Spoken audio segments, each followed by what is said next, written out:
इंसाफ news online पर आप सबका खैर मकदम है। कहा जाता है कि किसी भी ज़ुबान के फ़रोग़ में स्कूल का एक अहम किरदार होता है। सवाल ये है कि हिंदुस्तान की आज़ादी के 70 साल बाद भी हिंदुस्तान में उर्दू का दायरा-ए-कार सिकुड़ता जा रहा है, और उसकी सबसे बड़ी वजह यह है कि स्कूलों में उर्दू की तालीम ख़त्म होती जा रही है। ये इस सूरत हाल से मगरबी बंगाल भी गुजर रहा है, और पिछले चंद सालों में मगरबी बंगाल के उर्दू स्कूलों में असातिज़ा की किल्लत की वजह से तलबा की तादाद घट रही है। और हुकूमत के लाख दावे के बावजूद ये कहा जा सकता है कि जब तलबा उर्दू नहीं पढ़ेंगे तो फिर बंगाल में उर्दू बोलने वाले और उर्दू की आने वाली नस्ल की तादाद दिन ब दिन कम होती जाएगी। आज हम बात कर रहे हैं मगरबी बंगाल में उर्दू स्कूलों के मसाइल पर। आज हमारे साथ उर्दू स्कूलों के हेड मास्टर, समाजी कारकुन और मगरबी बंगाल के मुसलमानों के हालात नजर रखने वाली शख्सियात मौजूद हैं। हम अपनी गुफ्तगू के आगाज़ हावड़ा हेड मास्टर जनाब आफ्ताब आलम साहब से करेंगे कि उनसे जानने की कोशिश करेंगे कि उर्दू स्कूलों के मसाइल क्या हैं। और इनसे मैं इसलिए इस गुफ्तगू का आगाज़ कर रहे हैं कि कुछ चंद सालों में ये सरगर्म रहे हैं उर्दू असातिज़ा के लिए, और इस 2021 से इलेक्शन से पहले इनकी क़यादत में एक वफ़द उर्दू अकेडमी के वाइस चेयरमैन से मुलाकात किया, और उसमें एक बयान अखबार में बयान भी आया कि उर्दू स्कूलों के जो मसाइल हैं करीब हल हो जाएंगे। इनसे हम ये भी जानना चाहेंगे कि आखिर 1 साल बीत गए हैं, क्या उर्दू स्कूलों के मसाइल हल हुए, और उससे जो वादा किया गया था असातिज़ा के वफ़द से किया था, क्या उस बातों पर कहाँ तक अमल हो सका? बहुत शुक्रिया।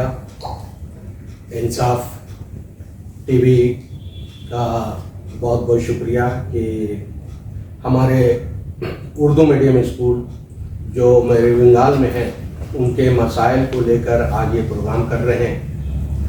हमारा इस वक्त जो है तमाम मगरबी बंगाल में जो उर्दू मीडियम स्कूल्स हैं उनकी तादाद प्योर उर्दू मीडियम स्कूल वो 80 है तकरीबन। उसके साथ साथ bilingual, trilingual Urdu medium school भी हैं, ऐसे चल रहे हैं, जहां उर्दू पढ़ने वाले, उर्दू बोलने वाले तलबा और तलबात की तादाद भी है। All Bengal Urdu medium school association ने 2016 में एक सर्वे किया, तमाम स्कूलों में कितने बच्चों की तादाद है, कितने टीचर उसमें हैं, कितने पोस्ट सैंक्शन है, उन सब का लेकर एक एनालिसिस करने के बाद जो है तमाम डिपार्टमेंट, चाहे वो शोबा तालीम हो या वज़ीर आला हो या दूसरे माइनॉरिटी हो, वहाँ हम लोग अप्रोच किए। अप्रोच करने के बाद उनको तमाम जो है इंफॉर्मेशन हम लोग दिए कि हमारे उर्दू मीडियम स्कूलों का हाल जो है बहुत ही बुरा है। यहाँ अगर राइट टू एजुकेशन को लिया जाए 1:30 का रेशियो होता है, लेकिन हमारे यहाँ जो है 100 से ज़्यादा बच्चों पर एक टीचर है, जबकि पोस्ट जो जितना सेंक्शन होना चाहिए वो सेंक्शन नहीं है। टीचरों की तादाद हम लोग देखें तो 1268, और उसमें 68,585 तलबा और तलबात जो है तालीम पा रहे हैं। तो इस तनासुब से देखा जाए तो वहाँ तकरीबन 100 से ज़्यादा बच्चों पर एक टीचर है। उसमें भी 451 टीचर काम कर रहे हैं, और 727 टीचर जो है वो SC और ST के वजह से, रिजर्व होने की वजह से वो पोस्ट बिल्कुल खाली है और वो पूर्ण नहीं हो पा रहा। ये तो एक बात हो गई टीचरों की तादाद। दूसरी तरफ अगर देखा गया कि वहाँ नॉन टीचिंग स्टाफ जो है, चाहे वो क्लर्क हो या ग्रुप डी हो, उनका हाल और भी बुरा है। मेरा स्कूल ही एक ऐसा स्कूल है जहाँ एक ग्रुप डी स्टाफ है, जबकि 1800 बच्चे वहाँ पर तालीम हासिल कर रहे हैं। ये जो है हालात हैं उर्दू मीडियम स्कूलों के। बहुत सारे उर्दू मीडियम यहाँ पर हम लोग देखे, हमारे साथ जो है हमारे इस ऑर्गेनाइजेशन के सेक्रेटरी, जनरल सेक्रेटरी असलम साहब भी थे। मडिया बुरुज में कई स्कूल ऐसे हैं जहां पर 2300 बच्चियां तालीम हासिल कर रही हैं, लेकिन 6 टीचर सिर्फ हैं। कुछ ऐसे भी स्कूल को हम लोगों ने पाया जहां पर सिर्फ एक ग्रुप डी स्टाफ के साथ जो है वो स्कूल चलाया जा रहा है। कई स्कूल ऐसे भी पाए गए जहां पर हाई स्कूल है, हाई स्कूल होने के बावजूद भी जो है वो स्कूल जो है सिर्फ 1 या 2 टीचरों से चल रहा है, जबकि होना चाहिए कि जब एक हाई स्कूल होता है तो कम से कम 12 टीचिंग पोस्ट होने चाहिए इंक्लूडिंग हेडमास्टर। ये हालात हैं। इस हालात के साथ, इस सिचुएशन के साथ जो है तमाम स्कूल जो है, उर्दू मीडियम स्कूल जो है सफर हो रहा है। वहां बच्चों की तादाद ज्यादा है। प्राइमरी स्कूल जो है उसके बरक्स है, प्राइमरी स्कूल बहुत सारे ऐसे हैं जो बंद हो रहे हैं क्योंकि गार्जियन जो है अपने बच्चों को इंग्लिश मीडियम स्कूल की तरफ ले जा रहे हैं। ये एक अलग मामला है। और साथ ही साथ एक नई पॉलिसी आने की वजह से जो मज़ाफ़ात में स्कूल हैं उनकी हालत और बुरी हो रही है। ट्रांसफर का ऑर्डर आया तो तमाम टीचर जो शहरी इलाके के थे वो सब ट्रांसफर करके इधर आ गए, और जो मज़ाफ़ात में स्कूल हैं उनमें जो है और पोस्ट ज़्यादा खाली हो गया। इस तरफ के स्कूल जो कलकत्ते में स्कूल है या और शहरी इलाकों में वो तो भर गए, लेकिन जो मज़ाफ़ात में स्कूल है उनके जो है वहाँ टीचरों की तादाद कम हो गई। ये हालात है और इस पे जो है गौर करने की ज़रूरत है। अब इस पर जो है हम तमाम जो है कोई एक लाहेमंद तैयार करें। साथ ही साथ ये बात हुई कि हम लोगों ने अप्रोच किया, अप्रोच होने के बाद जो है इलेक्शन के वक्त में तो हम लोगों को बहुत दिलासा दिया गया कि लगता था कि कल जो है सर्कुलर आ जाएगा कि हम लोगों को जो है इससे निजात मिल गई और हम लोग फ्री हो गए, ठीक मदरसा बोर्ड की तरह, और वहाँ पर जो है तमाम के तमाम जनरल पोस्ट हो जाएंगे। लेकिन ऐसा नहीं हुआ। इलेक्शन के बाद जब हम लोग मिले तो अच्छा हम बात कर रहे हैं, हम लोग बात कर रहे हैं। अभी जो एक कॉन्फ्रेंस हुआ, कॉन्फ्रेंस में भी नदीमुल हक साहब ने यही कहा, यही दिलासा दिलाया। ये टेक्निकल बात है। यहाँ जो माइनॉरिटी के मिनिस्टर हैं उनके साथ हम बात किए हैं, ब्रत वासु के साथ हम मिलकर बात किए हैं। बहुत जल्द ये मामला हल हो जाएगा, लेकिन हम लोगों को ऐसा नहीं लगता कि ये मामला हल हो पाएगा। जी बोल अनवर प्रेमी साहब, आप खिजरपुर के इलाके में उर्दू स्कूलों के मेयार तालीम बुलंद करने के लिए काम करते हैं।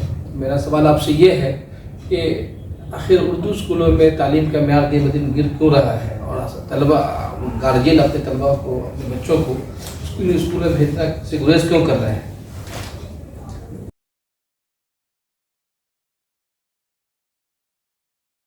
newsonline.com का आज ये बड़े सुलगते हुए मौजू पर हम लोग बात करने के लिए मगरबी बंगाल में तकरीबन तमाम इलाकों में उर्दू प्राइमरी स्कूल के जो मसाइल हैं तकरीबन वही मसाइल शहर के स्कूलों में भी हैं। हम लोगों ने एक पायलट प्रोजेक्ट की हैसियत से एक शुरू किया काम खिजरपुर में, तहरीक बराए मियारी तालीम। इसका मकसद था कि उर्दू के प्राइमरी स्कूलों का जायज़ा लिया जाए और उनके मसाइल को गौर किया जाए उस पर, और उसको हुकूमत के ज़िम्मेदारों तक और पब्लिक तक इस बात को पहुंचाया जाए, आवाम तक, कि मसाइल क्या है। तकरीबन 1.5 से 2 साल के दरमियान हम लोगों ने तमाम स्कूलों का विज़िट किया, सर्वे किया। करने के बाद 2-3 बातें सामने आई। पहली बात तो यह है कि हुकूमत उर्दू प्राइमरी स्कूलों के बारे में, और दूसरे प्राइमरी स्कूल भी हैं लेकिन उर्दू वालों का हाल और ज़्यादा बुरा है। प्राइमरी स्कूलों के बारे में हुकूमत का मौक़िफ़ जो है वो बड़ा अजीब व गरीब है। समझ में नहीं आता है कि प्राइमरी स्कूलों में तालीम के सिलसिले में हुकूमत संजीदगी से इस मसले को लेती है और मुखलिस है या नहीं है, समझ में बात नहीं आती है। मिसाल के तौर पर हम लोगों के खिजरपुर में 19 प्राइमरी स्कूल है उर्दू के। इन स्कूलों में 2 या 3 स्कूलों को छोड़कर बाकी अक्सर स्कूलों में इंफ्रास्ट्रक्चर का मसला है। किराया में के स्कूल, बिल्डिंगों में स्कूल चल रहे हैं, उनको किराया हुकूमत से नहीं मिलता है। पहले, बहुत पहले किराया मिला करता था, अब किराया नहीं मिलता है। अब उसको और मज़े की बात है कि प्राइमरी स्कूल के हेड टीचर को कोई कंटिजेंसी के तौर पर किराया वराया देने के लिए वो रकम भी नहीं मिलती है। नतीजा के तौर पर हमेशा जो लैंडलॉर्ड हैं, जो मालिक के मकान हैं, उनसे तसल रहता है और उसकी जो मेंटेनेंस की जो बात होती है वो नहीं हो पाती। दूसरी चीज़ ये है कि प्राइमरी स्कूलों में तकरीबन देखा गया कि 30 से 40% टीचर जो हैं, असातिज़ा जो हैं, वो इलेक्शन या गवर्नमेंट के दूसरे ड्यूटी के काम में लगे रहते हैं। अगर 8 टीचर हैं किसी स्कूल में तो उसमें से तकरीबन 4 या कभी कोई 5 यह टीचर जो मुसलसल हुकूमत के कामों में लगे रहते हैं। नतीजे के तौर पर स्कूलों में तालीम की जो हालत होती है उसका अंदाज़ा लगा सकते हैं। तीसरी बात यह है कि मैनेजमेंट के नाम से, इंतज़ामिया के नाम से पहले इलाक़ा के लोग इसमें दिलचस्पी लेते थे, कमेटियों में भी रहते थे।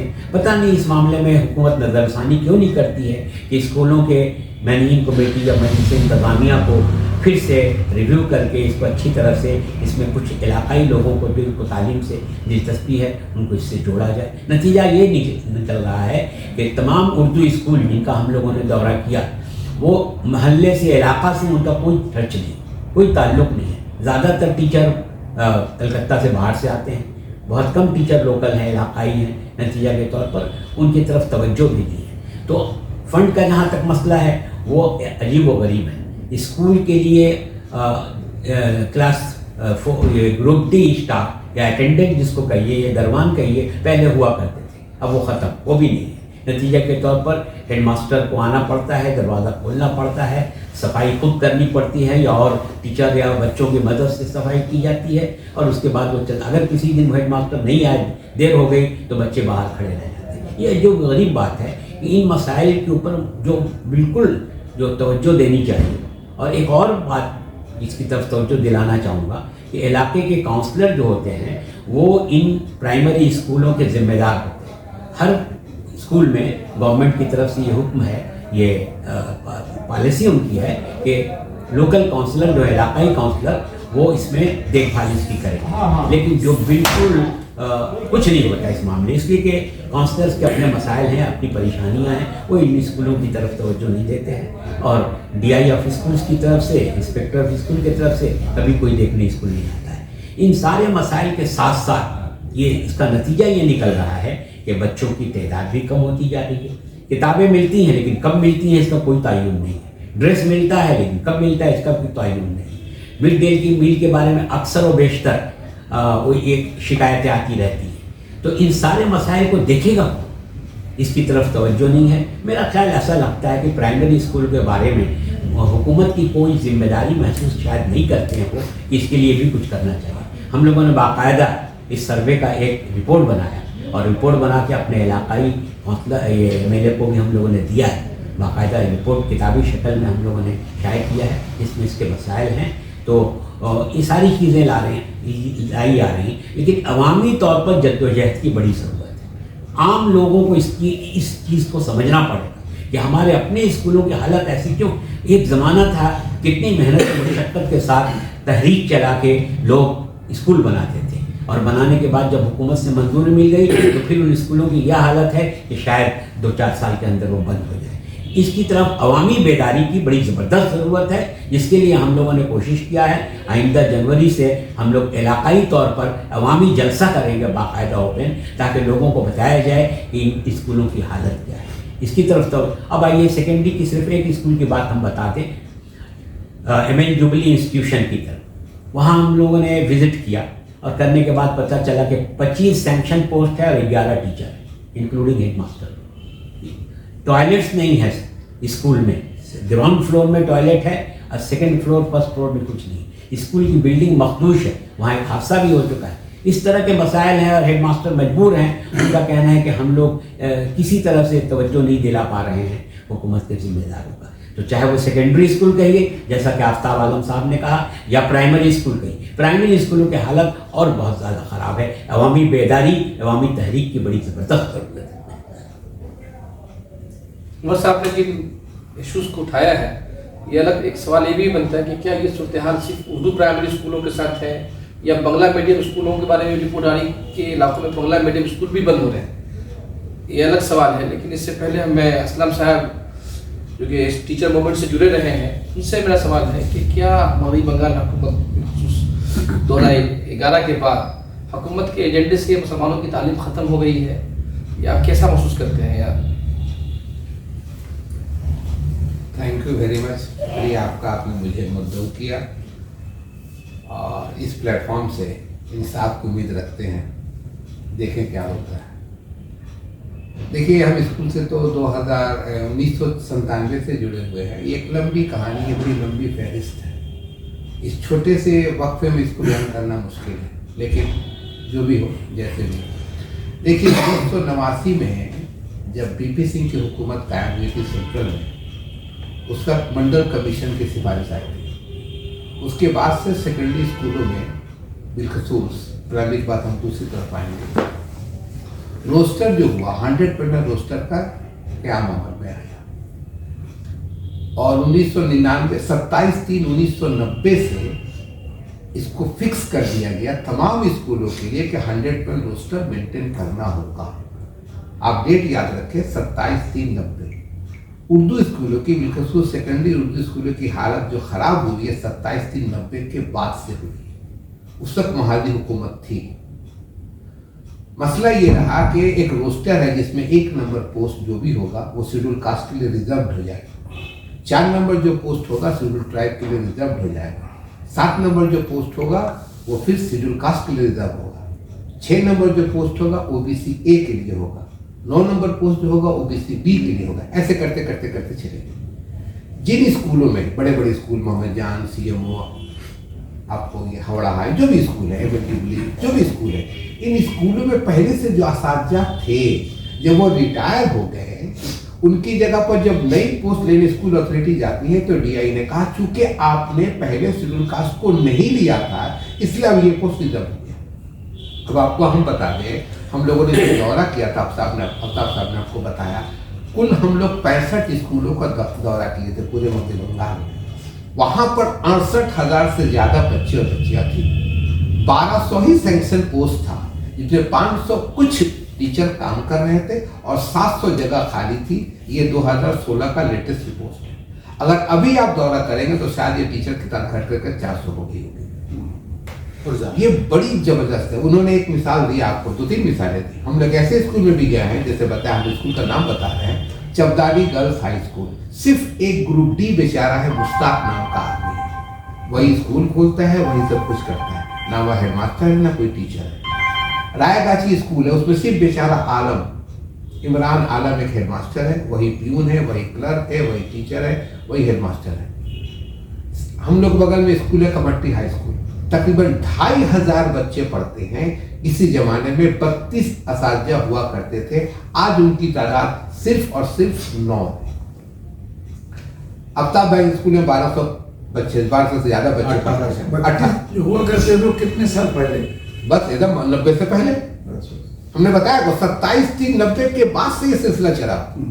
उसके बाद से हम लोगों ने बड़ी अनथक कोशिश की, बहुत अनथक, यहाँ तक कि महादी हुकूमत के वजीर आला बुद्धदेव भट्टाचार्य से भी हम लोगों ने मुलाकात की थी। हम लोग के साथ थे, आपको रशीदा खातून थी, मटिया बुरुज की टीचर थी, और रफ़ी साहब थे, रिसरा जीवन के टीचर थे, मैं था, शाहिद असलम थे, ये तमाम लोग थे। उनको हम लोगों ने जब रुदात सुनाई तो मैंने कहा इधर तो ठीक करते हमें। हाँ, एक बात और, बीच में ये जो सिलसिला शुरू हुआ कि उर्दू स्कूल में टीचर नहीं है, उस वक्त माइनॉरिटी के मिनिस्टर थे मदरसा के अब सत्तार साहब। महादी हुकूमत को हम लोग ये नहीं बता पाए कि उर्दू स्कूल क्या है और मदरसा क्या है। मदरसा को वो लोग उर्दू स्कूल या एक कह लीजिए कि मुसलमानों का स्कूल बिल्कुल तस्लीम करने लगे या समझने लगे। कुल 612 मदरसे मध्य बंगाल में है, उसमें उर्दू मीडियम मदरसे सिर्फ 16 है। 612 सरकारी मंजूरशुदा मदरसे हैं, उसमें उर्दू मीडियम जो मदरसा है उनकी तादाद सिर्फ 16 है। और एक स्ट्रोक में तमाम उर्दू मीडियम तमाम मदरसों को माइनॉरिटी का स्टेटस दे दिया गया कि वहां पर रोस्टर लागू नहीं होगा। ये अलग बात है। उसके बाद से कुछ लोग जो थे वो कलकत्ता हाई कोर्ट गए, फिर डिवीजन बेंच का ऑर्डर आया, सुप्रीम कोर्ट तक गए, मामला वहां तक पहुंचा। लेकिन इतना जरूर है कि वहां कोई रोस्टर कायम नहीं है। अगर ये हम लोगों के साथ नहीं होगा तो अभी तो कम से कम 4, 5, 1, 2 टीचर आपको दिखाई दे रहे हैं या सुनाई दे रहे हैं। आने वाले दिनों में न दिखाई देंगे और न सुनाई देंगे। जहां तक ग्रुप डी का ताल्लुक है, आप पता करके देख लेंगे, 2011-16 के बाद किसी भी उर्दू मीडियम स्कूलों में ग्रुप डी का अपॉइंटमेंट नहीं हो सका और ना ही होगा। हम दावे से कह रहे हैं आपके इस प्लेटफॉर्म से, ना हो सका है और ना होगा। ये नहीं होगा, बिल्कुल नहीं होगा। इसलिए इन्होंने जो एक्ट बनाया है, ग्रुप डी के लिए तालीमी म्यार होनी चाहिए क्लास 8 पास, और उसमें एक्ट में लिखा है या तो बंगला या फिर नेपाली। उनकी जो तालीम होनी चाहिए या तो बंगला मीडियम से या नेपाली जबान से। ये सरकार दावा जरूर करे कि उर्दू को हमने दूसरी जबान सरकारी जबान का दर्जा दे दिया, लेकिन एक्ट में तरमीम नहीं हुई है। आप किसी स्कूल को देखें, आफ्ताब भाई ने कहा ना 80 उर्दू मीडियम स्कूलों की तादाद है और तकरीबन सब बाइलिंगुअल है, लेकिन ना हुआ है और ना होगा। तो इसके लिए बड़ी लंबी जद्दोजहद की जरूरत है। हम लोग, हम और आफ्ताब साहब, अभी जो रब्बानी साहब, उनसे हम लोग मिल चुके थे, परत्तो बसु से मिल चुके थे, पार्थोदे से मिल चुके थे, सबसे पार्थोदे उस वक्त मिनिस्टर थे, उनसे मिल चुके थे।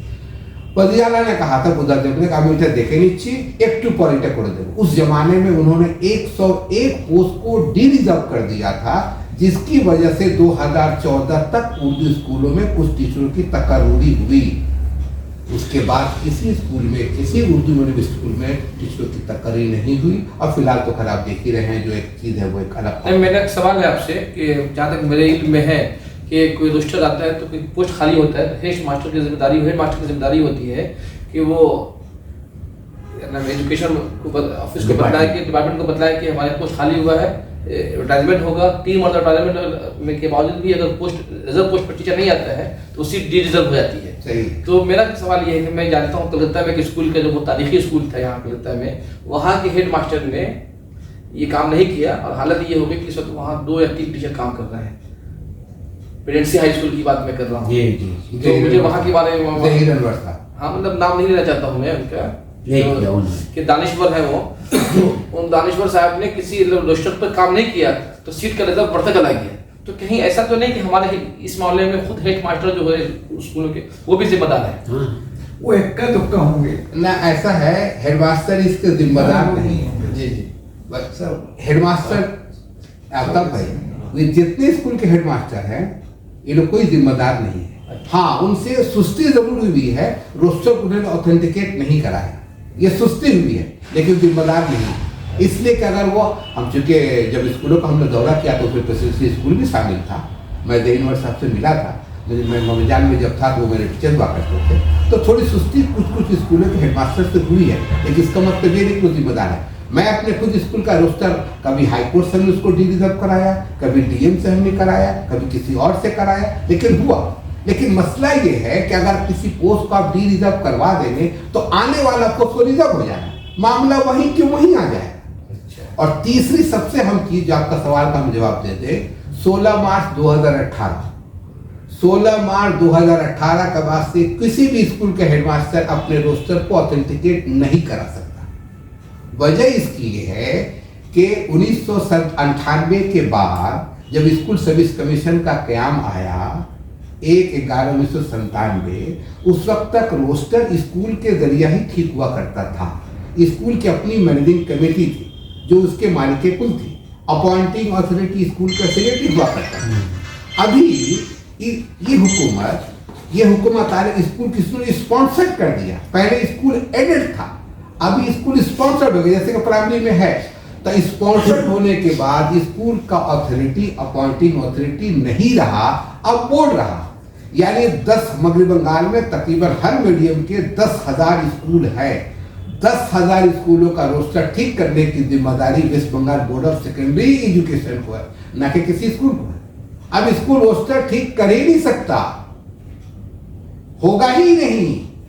ये स्पॉन्सर्ड होने के बाद, जब स्पॉन्सर्ड का अमल आया 2013 से शुरू हुआ, तो टीचरों ने सोचा कि हमारी तनख्वाह, अपने आप को हम लेके बोल रहे हैं, हमारी तनख्वाह सेंट्रल गवर्नमेंट के मुताबिक होगी। हम एक पे दर पे चले गए, नहीं हमको स्पॉन्सर्ड चाहिए, हमको एडेड नहीं चाहिए। जितने स्कूल से आज भी 67 स्कूल ऐसे हैं जो स्पॉन्सर्ड नहीं है, उसमें एलिजिबिलिटी भी है, इसलिए वहां सेक्रेटरी है। आप वर्क करके देखें, जितने सारे स्कूल हैं वहां सेक्रेटरी कोई नहीं है, हेडमास्टर खुद सेक्रेटरी है, और जो प्रेसिडेंट है वो आपको वहां से आएगा, एजुकेशन डिपार्टमेंट से आएगा, 2 PI आएगा। तो पहले स्कूल का नेचर को समझना होता। पहले स्कूल एडेड था। प्रेमी सर बता रहे थे कि हम लोग आवाम में बेदारी लानी होगी, आवाम उससे जुड़ेंगे। आप यहाँ आवाम से जुड़ ही नहीं सकते। जो भी कमेटी बनेगी वो हुकूमत ठीक कर देगी, आवाम से कैसे जुड़ेगी? आवाम तो रहेंगे, सिर्फ 2 आदमी, 2 गार्जियन नॉमिनेट कर देगी कमेटी, यही 2 लोग रहेंगे। आवाम क्यों देंगे भैया? अपनी पहले जमीन लोग वक्फ कर देते थे, अभी क्यों जमीन वक्फ करेंगे? और आफ्ताब भाई ने बिल्कुल और एक बात कही, 2013 में एक ट्रांसफर शुरू हुआ था और फिर अभी जो ट्रांसफर शुरू हुआ बेगैर सरो पैर के जो टीचर जहाँ थे, पहले क्या होता था हमारी दौर में कि पूरे स्कूल सर्विस कमीशन को 5 जोनों में बांटा गया था, northern zone, southern zone, eastern zone, central zone. इसमें क्या किया, एक कर दिया zone SLT, school level selection test, तमाम जगह एक जगह सेंट्रलाइज कर दिया। जो एक टॉप किया वो पूछा किस स्कूल में आप जाइएगा, जो उसके घर के नजदीक उसने वो ले लिया। अब बकिया जो बचा वो कहीं और चला गया। नतीजा के तौर पर यहाँ का आदमी मालदा में है, मालदा का आदमी मुर्शिदाबाद है, मुर्शिदाबाद का दार्जिलिंग में है। इस किस्म का सिलसिला शुरू हो गया। नतीजे के तौर पर स्कूल में नए टीचर वो ठीक से पढ़ा पाते हैं, आने जाने की दुश्मनी है, और ट्रांसफर में तो वो भी खत्म। तो ये बहुत टफ। अभी हाईकोर्ट में ये वाला मामला भी आया था कि पुरुलिया में जो स्कूल जितने हैं उसमें टीचर ही नहीं, सब टीचर सब आ गए में शहरों में आ गए। हाँ। और हाईकोर्ट में भी 1 हफ्ता पहले ये मामला भी आया था, उस पर उन्होंने नोटिस लिया, कहा कि हम इस पर पूरा हिसाब नहीं, इसमें भी तो घोटाला नहीं हुआ है। जज ने कहा कि इस पर कोई उसमें भी घोटाला हुआ है, वो यहाँ बोलना नहीं चाहते हैं। उसके बाद जस्टिस मंथा ने बाज़ाब्ता तौर पर ट्रांसफर को रोक दिया गया। पुरुलिया में रोक दिया उन्होंने। सितंबर 30 के बाद बंगाल के किसी स्कूल में कोई ट्रांसफर नहीं हो रहा है। जिन्होंने पहले अप्लाई किया उनका ट्रांसफर हो रहा है, बकिया का नहीं। उन्होंने पूछा है कि एक स्कूल से टॉप टीचर लेके चले गए, 12 टीचर है, 12 का 12 ट्रांसफर लेके चले गए, अब 0 टीचर हो गए। कहीं होता है। तो लब्बो लबाब ये है कि देखिए अगर इसको आप बेसिक चीज को नहीं पकड़ेंगे तो नहीं होगा, वरना बहुत मुश्किल है। मेरा सवाल क्या नाम है, सही साहब से है, रेलवे ऑफिसर हैं, क्या आप जो क्वालिटी ऑफ एजुकेशन की मुहिम से जुड़े हुए हैं, आपका क्या तजुर्बा है थोड़ा मुख्तसर? मैं इस लोकेलिटी में रहता हूँ और स्लम एरिया है। अभी देख रहा हूँ कि ग्रेट एक्सपोर्टर्स शुरू हो गया। जो बच्चे घर में उर्दू बोलने वाले हैं, गार्जियन सब उर्दू वगैरह में बातचीत करते हैं, फैमिली उर्दू फैमिली है, लेकिन वो भी अपने बच्चों को हिंदी मीडियम में दे रहे हैं। 80% हिंदी मीडियम में जा रहे हैं बच्चे, 10% इंग्लिश मीडियम स्कूल और 10% बांग्ला मीडियम स्कूल में। और उर्दू स्कूल का तो हालत बहुत ही बुरा है।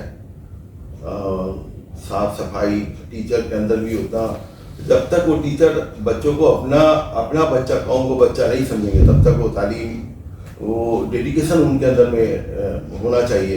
ये बच्चे जो है ना कौम का मुस्तकबिल है। अब प्राइमरी स्कूल के बच्चा ने प्राइमरी के बाद ही तो सेकेंडरी शुरू होता है, तो प्राइमरी लेवल को मजबूत करना, बच्चों को तमाम सहूलत फराहम करना, इसमें उर्दू स्कूल में बहुत कमी पाई जाती है दूसरे स्कूल के मुकाबले। मिडिल क्लास से हो गया है, जो पसमादा हैं, गुर्बत के शिकार हैं, वो मजबूर हैं इसलिए उर्दू स्कूल में जाएं। लेकिन मेरा सवाल ये भी है कि जो अभी जो एजुकेशन पॉलिसी है, ये से लिसानी फॉर्मूला है, क्या इंग्लिश मीडियम स्कूल में जो हमारे बच्चे जा रहे हैं कि वो बच्चे गार्जियन स्कूलों पे बताएं कि भाई हमारे बच्चे आपके यहाँ पढ़ रहे हैं, आप स्कूल टीचर दीजिए, उर्दू टीचर दीजिए, क्योंकि 3 लैंग्वेज रखना है, एक लैंग्वेज तो उर्दू रख सकते हैं ना उसमें।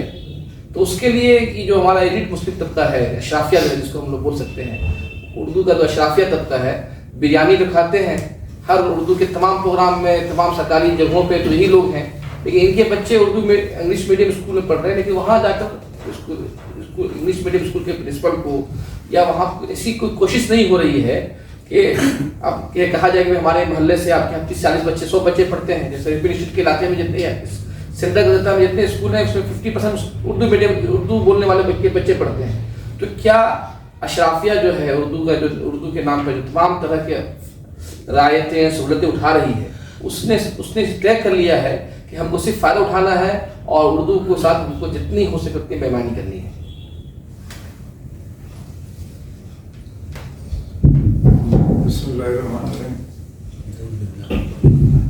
देखिए, उर्दू स्कूल से मेरा भी ताल्लुक रहा है, पढ़े भी हैं और पढ़ाए भी कुछ रोज, और जो मालूमात मुझे हासिल हो रही उसमें ये भी बताया जा रहा है कि उर्दू स्कूलों की जो क्वालिटी है वो काबिल रहम है।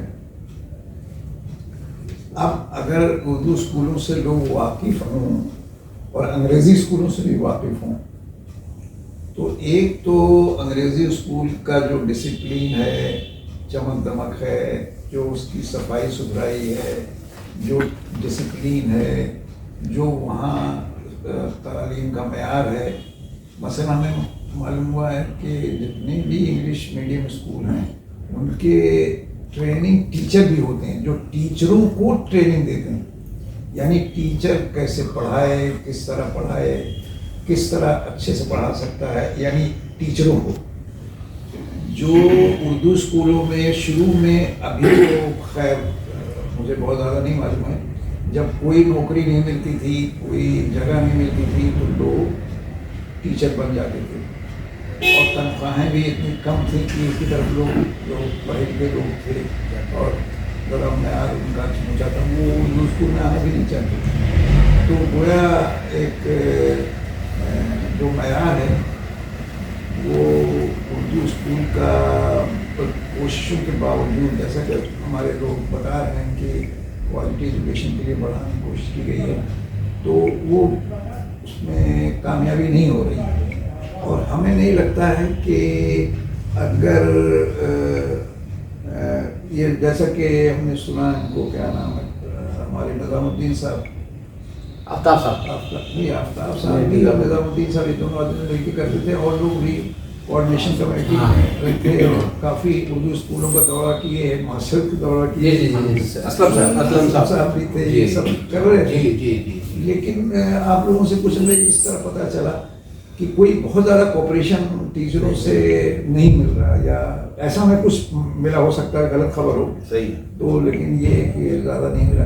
अच्छा, उर्दू स्कूलों में जो टीचर्स होते हैं उसमें इक्का दुक्का को छोड़ के ज़्यादातर ऐसे लोग होते हैं जो तनख्वाही के लिए काम करते हैं। मतलब ये तनख्वाह मिलती है, पहली तारीख साहब तो ऐसे थे, हालांकि वो कम्युनिस्ट थे और इंतकाल हो गया उनका, वो बहुत इंटेलेक्चुअल थे, हमारे साथ थे CMO स्कूल में। तो कहते थे, अजीज साहब मेरा तो जो निज़ाम है स्कूल का भी और जो पढ़ाई वढ़ाई है, ऐसा लगता है पहली तारीख को हमको आना चाहिए और आने में तकलीफ होती।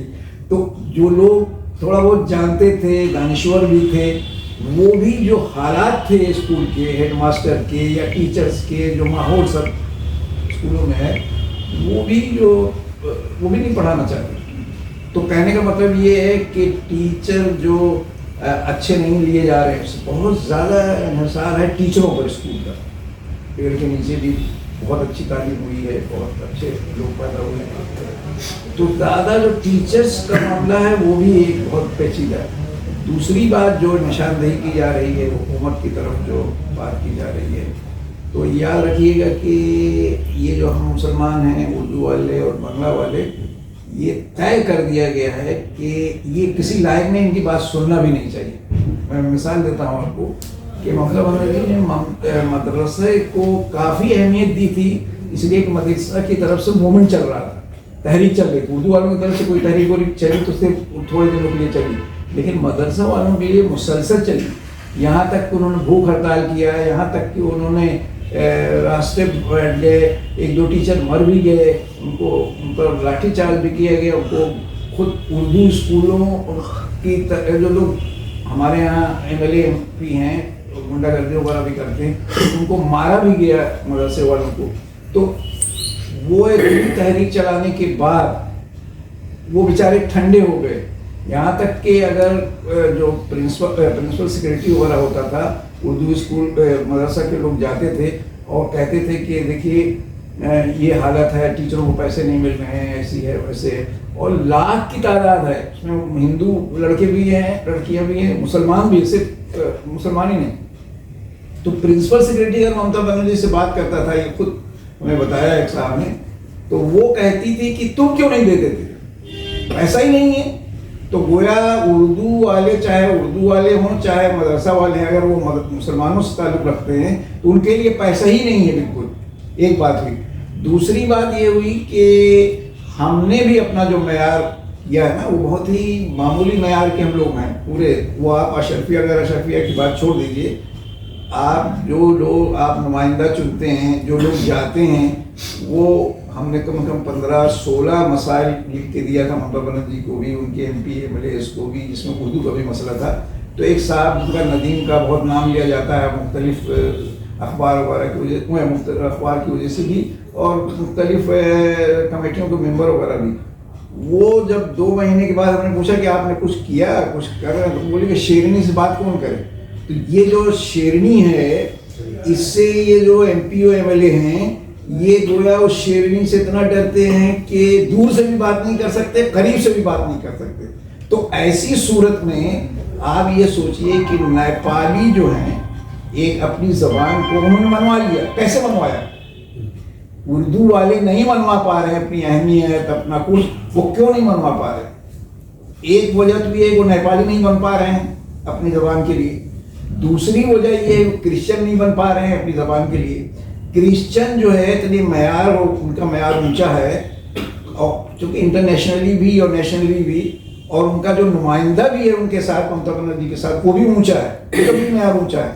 तो उसकी वजह से ममता बनर्जी ने सेंट जेवियर्स कॉलेज को एक और यूनिवर्सिटी दी कि लो ये एक यूनिवर्सिटी और ले लो। मौलाना आज़ाद का नाम लेके हमने लिखा था कि आप मौलाना आज़ाद को भी एक कॉलेज है, उसको एक यूनिवर्सिटी दीजिए। तो कोई जवाब नहीं मिला। तो कहने का मतलब ये है कि अगर आप नेपाली की तरह कोशिश नहीं करते जैसे नेपालियों ने किया, या क्रिश्चियन की तरह आप अपना मैार ऊंचा नहीं करते, तो ममता बनर्जी समझते हैं कि ये नदीम उल हक हैं, ये इमरान हसन हैं, ये फरहाद हकीम है, ये फला है, ये तो भिखारी हैं। इन भिखारियों को हम क्या दें? और मुझे तो मेरे सामने उन्होंने अपने घर में कहा, जब हमने पूछा कि हम लोगों कुछ लोगों को उन्होंने बुलाया था जब वो शुरू में हुई थी, या कि आप शायद उस वक्त वो अपोजिशन थी कि हम लोगों को क्यों आपने बुलाया, तो उन्होंने कहा कि इसलिए कि उसको वो बीजेपी में थी, यानी बीजेपी के साथ थी। तो उस वक्त उन्होंने ये कहा कि हम चाहते हैं कि मुसलमान हमारी हिमायत करे, तो हम 20-30 जगह जहां आप लोग कहिएगा हम वहां से एमएलए टिकट दे देंगे। खैर हमने कहा कि जब बीजेपी में आप हिमायत कर रहे हैं तो आपको हिमायत नहीं की जा सकती। फिर हमने जब आखिर में पूछा कि किसने आपको हम लोग कहा बुलाने के लिए, क्या सुल्तान साहब ने? तो बोलती हैं सुल्तान का हमें पत्ता दे ही ना। हमने कहा आप पत्ता नहीं देती अच्छी बात है, लेकिन सुल्तान साहब तो एमएलए के लिए खड़े होना नहीं चाहते। बोले डेली हमारे काछे आसे 2 रोजाना आता है कि बहु बाजार में हमको खड़ा करो। तो ये जो हम लोग भिखारी बने हुए हैं, हमारे जो एमएलए एमपी है, जिनको हम समझते हैं कि ये इनका बहुत, ये बाएं हाथ है, दाहिने हाथ है, ये सब कुछ है हुए नहीं। तो नतीजा ये है कि इनके पास भी हम जाते हैं अपना वक्त बर्बाद करने। आपको याद होगा आफ्ताब साहब, हम लोग गए थे रब्बानी साहब के पास। रब्बानी साहब से हमने कहा कि आप जब कांग्रेस में थे तो बहुत बोलते थे, और अभी तो आप कुछ नहीं बोलते हैं, तो अब कुछ भी तो बोलिए। बहरहाल वो चुप थे, और उन्होंने पूरा बुखार एक आदमी पे निकाला, शमीमा वाली पे, मैं भी था। शमीम का नहीं, शमीमा खातून, उन पे कम निकाला, गुलाम पर ज्यादा निकाला, गुलाम मोहम्मद पर ज्यादा निकाला। गुलाम ने, हमने तो हालांकि सख्त बात कही, कुछ नहीं कहा, वो चुपचाप। जी मैं भी था। तो कहने का मतलब ये है कि एक तो हम लोग जो मुसलमान हैं, जो उनका मैार भी बढ़ना चाहिए। सब टीचर का मैार तो बढ़ेगा ही, हमारा मैार बढ़ना चाहिए। और दूसरे ये कि वो ये समझ पाए कि किसी का कुछ ना बिगाड़ो तो कौन डरता है, ये लोग कुछ हमारा। मैं आप हज़रत इख्तितामी बात आने से पहले 2 आदमी से, ये हमारे रमीश इस्लाम साहब हैं, सेंट जेवियर्स कॉलेज में मैथ के प्रोफेसर हैं। सर मैं बात कर सकता, किस मसले में आप कुछ बात कहें? जो मैंने जो सवाल रेज किया है कि प्राइवेट जो स्कूल हैं, इंग्लिश मीडियम स्कूल, क्या आरटीई के तहत या राइट टू एजुकेशन या सेलिसारी फार्मूले के तहत यहाँ पे एक लैंग्वेज, जो 3 लैंग्वेज पढ़ाना है, तो एक इंग्लिश मीडियम में इंग्लिश हो, एक कोई बांग्ला लैंग्वेज हो, क्या हिंदी की जगह पे उर्दू क्यों नहीं रखा जा सकता है? उसके लिए क्या करना चाहिए? 2 मिनट में से। जी देखिए, ये तो आप कोलकाता और बंगाल के कॉन्टेक्स्ट में आप बोल रहे हैं, लेकिन हमारे जो सीबीएसई बोर्ड है जी, उनके आप सिलेबस देखिएगा, वो तो उर्दू है। तो सीबीएसई बोर्ड को फॉलो करते हैं जो स्कूल, जैसे साउथ पॉइंट स्कूल और इस तरह का, तो ये लोग तो रख ही सकते हैं क्योंकि बोर्ड में तो है। तो आप ये प्रपोजल हम लोग दे सकते हैं। आप कहना चाह रहे हैं कि मतलब ये गार्जियन को दबाव बनाना पड़ेगा वहाँ जी, गार्जियन कमेटी से अगर बात जाएगा कि इतना तादाद में पढ़ रहे हैं तो इनको एक अपॉर्चुनिटी मिलना चाहिए। ये जो बात आप बोल रहे हैं, बोलना चाहिए हमें लगता है, क्योंकि नेशनली उर्दू को रखा गया सीबीएसई बोर्ड में और जो सेंट्रल बोर्ड्स है, तो क्यों नहीं रखा जाएगा। और दूसरा मामला है जो क्वालिटी इम्प्रूवमेंट का बात हो रहा था कि उर्दू मीडियम जो स्कूल है यहाँ खास करके साइंस सब्जेक्ट का क्वालिटी बहुत कमी है। तो इसका तो वजह बहुत सारा है। इसमें से एक तो है कि गवर्नमेंट लास्ट कितने सालों से टीचर रिक्रूटमेंट किया ही नहीं, टीचर ही नहीं।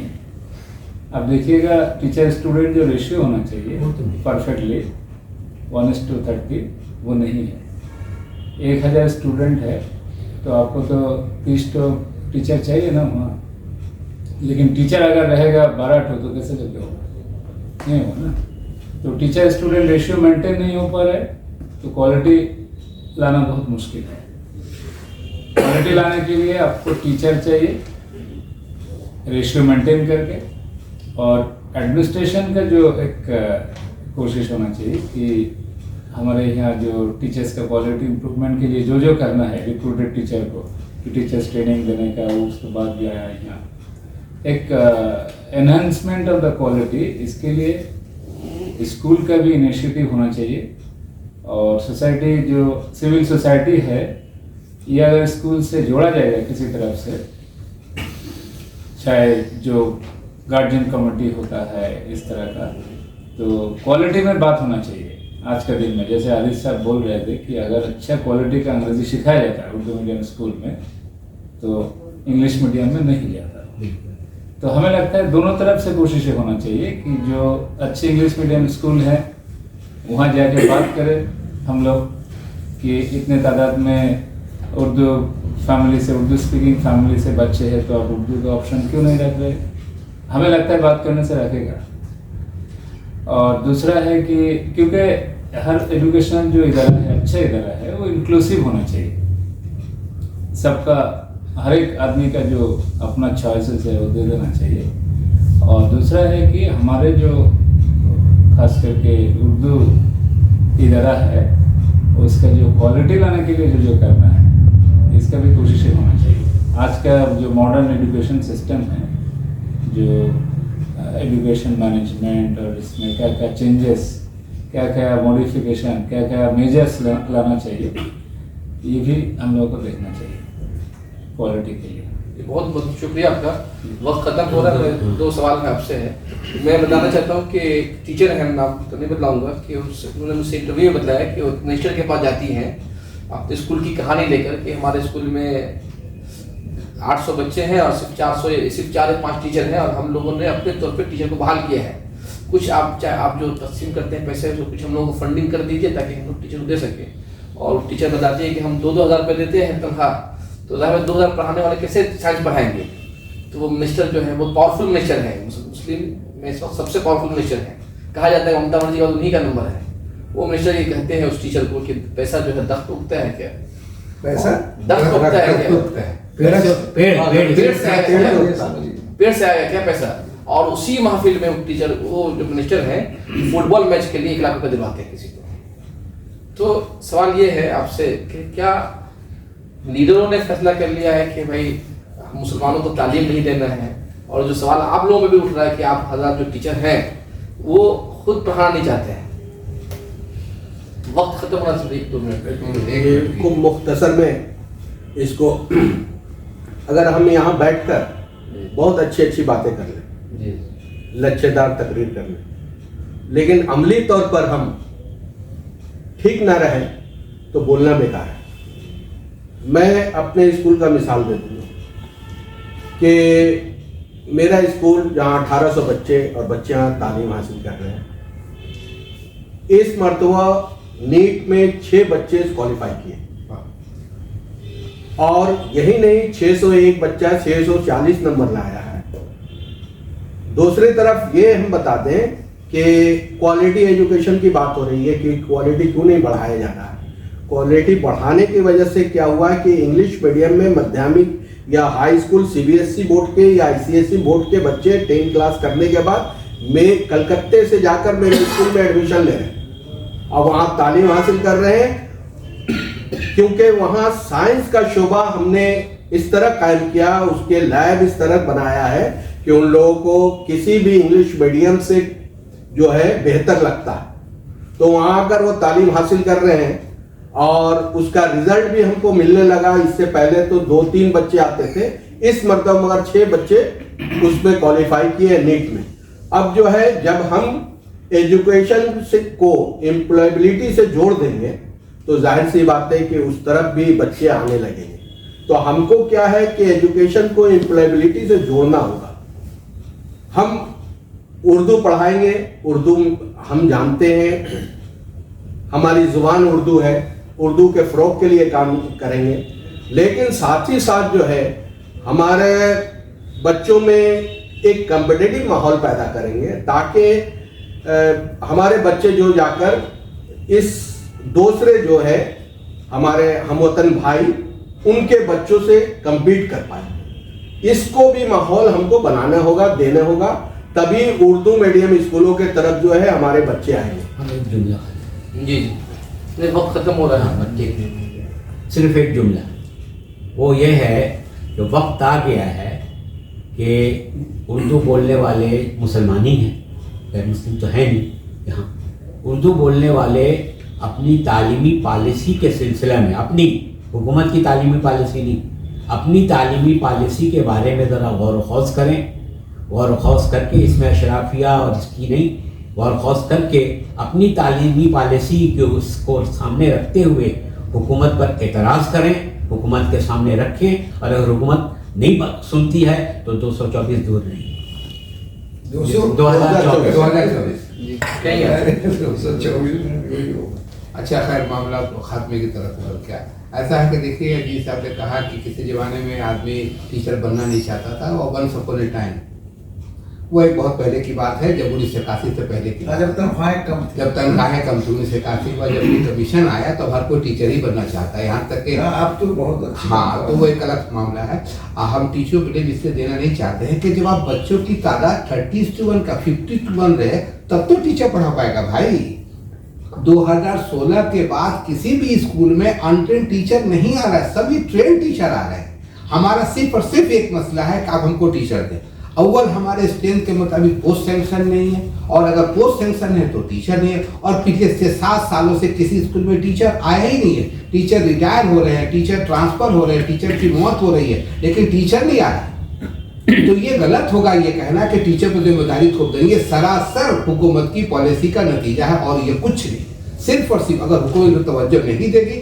लोगों ने ये भी कहा कि उर्दू वाले क्या कर रहे हैं। हमने खुद ममता बनर्जी को एक ने के लेटर लिखा, आप तब इसके गवाह हैं, वो हमसे मिलना गवारा नहीं किया। उधर जब एक बार मिला था, अगर वो एक बार मिल जाए, एक बार, हम आपको इसी इंसाफ न्यूज लाइन से बताना ही आपको चाहते हैं, हम कल हंगर स्ट्राइक करने के लिए तैयार हैं। अगर वो सिर्फ एक बार हमसे मिल ले, उनको मामले को हम बता दें। जैसे बुद्धदेव नहीं जानते थे कि हकीकत क्या है। उर्दू मतलब वो मदरसा समझते हैं, उर्दू मुसलमानों की जागीर नहीं है, वरना पढ़ी बिना चकबस नहीं होते। और सबसे बड़े याफ्ता हम लोग के रविंद्रनाथ टैगोर कह गए हैं कि अगर बच्चों को पढ़ाए उसकी मादरी जबान में उसको तालीम दी जाए। उर्दू तो रो ही रही है। अगर हमारे बच्चे उर्दू नहीं पढ़ेंगे तो किसमें पढ़ेंगे वो? उर्दू पढ़ने का मतलब हो कि माँ का असल दूध। अगर अपने बच्चों को हम लैक्टोज खिलाएंगे तो कुछ नहीं होगा। इंग्लिश वाले हमसे ज्यादा नहीं है। हमारे स्कूल से 2000 से लेकर के और अभी तक सिर्फ IAS और IPS छोड़ करके मेरा सलीमा स्कूल हर बच्चा दिया है। वकील भी दिया है, डॉक्टर भी दिया है, JEE भी दिया है, सब दिया है। तो ऐसा नहीं कि हमारे बच्चों के अंदर कमी है। अगर कमी है तो हमारे अंदर और हमारे माहौल के अंदर और हुकूमत के अंदर। इसलिए इस लाइन से सिर्फ यही कहना चाहेंगे, आप हम आइए, हम मुत्तहिद हों और ये बता दें कि वो हम लोगों काली फजल रहमान साहब, मैं शफीक मौलाना शफीक से भी मिला था। काली फजल रहमान से मेरी बात तक हुई थी। उस वक्त उनका ऑपरेशन था, हम लोग नहीं जा सके, तो कुछ हालात थे, ऊपर वाले को मंजूर नहीं था। लेकिन अगर ये ऊपर वाले की मंजूरी हो गई, जैसे प्रेमी साहब ने कहा 2024 दूर नहीं है, तो इनकी भी हुकूमत बहुत दिन तक चलने वाली है। थैंक यू, बहुत बहुत शुक्रिया। हमारे इस डिबेट का मकसद ये है कि जो उर्दू स्कूलों के जो मसाइल हैं वो पब्लिक में आए। और जैसे आफ्ताब साहब ने आपने कहा कि 100 बच्चे पर एक टीचर है, तो जाहिर बात है कि ऐसे में तो म्यार की बुलंदी बात नहीं कर सकते। और ये भी बहुत अहम बात है कि जब माजी में इन्हीं उर्दू स्कूलों से डॉक्टर, इंजीनियर और IAS और सिविल अफसरान पैदा हुए हैं, तो आज क्यों नहीं पैदा होंगे? तो अगर तलबा के लिहाज से टीचर दिया जाए और हुकूमत दे, तो इन्हीं इदारों से रोशनी